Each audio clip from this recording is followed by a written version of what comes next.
como que funciona a paradinha do InterVS?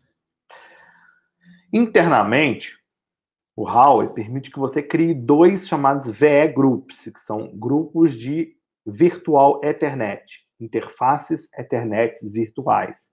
Elas trocam pacotes IP via um cabo que não existe.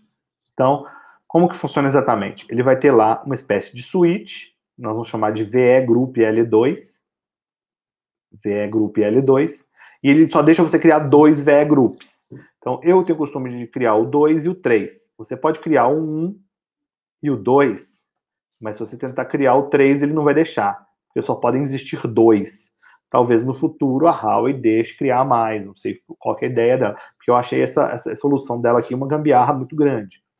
Então, uma vez que você tem esses dois grupos, né, esses dois espécies de V-switch, você vai criar interfaces L2, L3, aí na L2 você fecha um CCC entre a L2 que você fez de cada lado, né, como se fosse um patch cord, e aí você cria uma interface L3 e entrega para cada uma das suas VS.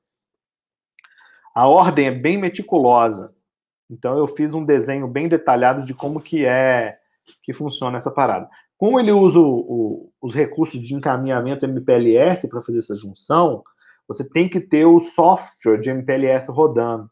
Então eu já deixei aqui os comandinhos que dão boot no MPLS completo. Então você tem que ter a loopback, o LSRID, lembrando que se você quando você joga o LSRID, você não consegue mudar ele mais sem desativar o MPLS inteiro, e você também não consegue mexer mais no IP da loopback 0. Então essa configuração tem que ser feita a primeira vez e não mexer mais. Então, subiu o MPLS na caixa, o MPLS está rodando, então ele já consegue acessar os recursos de encaminhamento MPLS, porque é o chip de MPLS que vai ficar responsável por fazer essa tretinha, essa alça virtual. Então, primeiro passo, tem que criar os dois VE Groups. Cria os dois VE Groups que vão ser representados por uma interface VETH, ou Virtual Ethernet. Então, criamos o grupo 2, criamos o grupo 3. Então, criou, ele vai ficar assim, ó, voando no nada. Depois de criar o VE Group, nós vamos criar uma VLAN. Então, vamos criar uma VLAN no VE Group 2, né?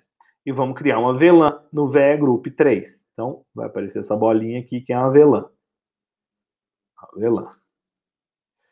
Terceiro passo, nós vamos precisar fechar um patch cord virtual que interliga essas duas VLANs de um VE Group para outro VE Group. Então, você usa esse comando aqui, ó, CCC. Esse comando só funciona se o MPLS estiver rodando, aquele comandinho lá, MPLS. Você coloca aqui qual que vai ser o nome do circuito CCC que você está criando.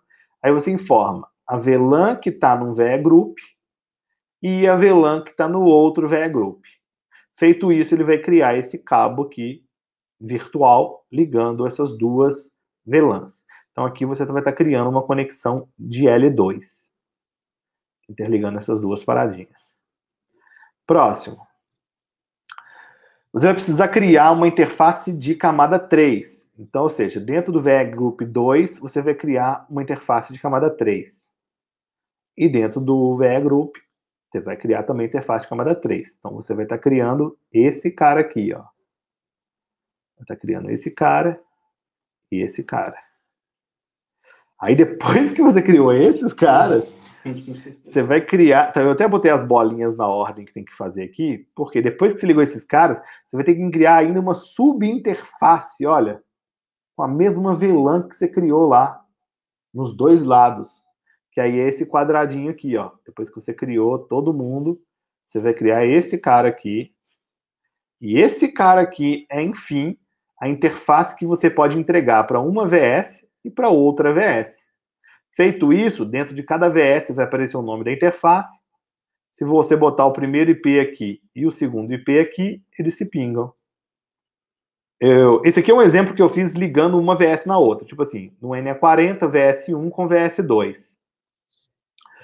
Obviamente, que a pessoa vai dizer, mas eu quero criar 2, 3, 4, 5, 6. O que é que eu duplico ou não duplico? Deixa eu voltar aqui, ó.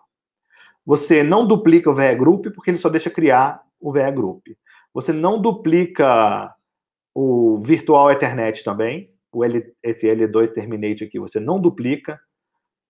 Mas, a partir daqui, você pode criar outra VLAN. Então, você pode criar a 1015 e a 1015 aqui embaixo. Aí continua. Faz aqui o P2P da 1015 para 1015, 1015. E aí você vai estar criando... Aí você vai criar o cabinho da 1015, vai criar a interface... Não precisa criar essa aqui, não precisa. Aí você vai criar a subinterface da 1015, entrega a 1015 para uma VS, entrega a 1015 para outra VS. Aí você vai ter mais uma interligação entre as VS. Eu costumo sempre criar duas, uma para IPv4, uma para IPv6, quando o assunto é trocar IBGP e EBGP. Então, por exemplo, o fornecedor vai me mandar um link, eu peço para ele, cara, tem como se separar IPv4 e IPv6 em VLANs diferentes? Ah, não, tem sim, beleza. Aí eu vou lá e crio duas, entrego. Aí eu tenho, por exemplo, uma VS de BGP, uma VS de Core. Eu vou fazer duas VLANs também. Por quê? Porque eu quero ver assim mais rápido e mais fácil o tráfego de IPv6. Impacto de performance não temos noção. Já passamos uma banda muito alta e não perde pacote, não mexe na latência. Então vocês vão ter que ajudar a gente a torrar a caixa para a gente poder encontrar o limite. Que mais? Então, ó, se você fez tudo isso aqui, então, você entregou aqui, no nosso exemplo aqui, entregamos a 1014 e a 1014. Então, estão na mesma VLAN, mas em VE grupos diferentes. Como existe uma ligação entre os VE grupos, quando eu for dentro da VS, ó, VS1, eu ponho IP final 1, tá vendo? E na VS2, eu ponho IP final 2. Vai pingar, tá bom?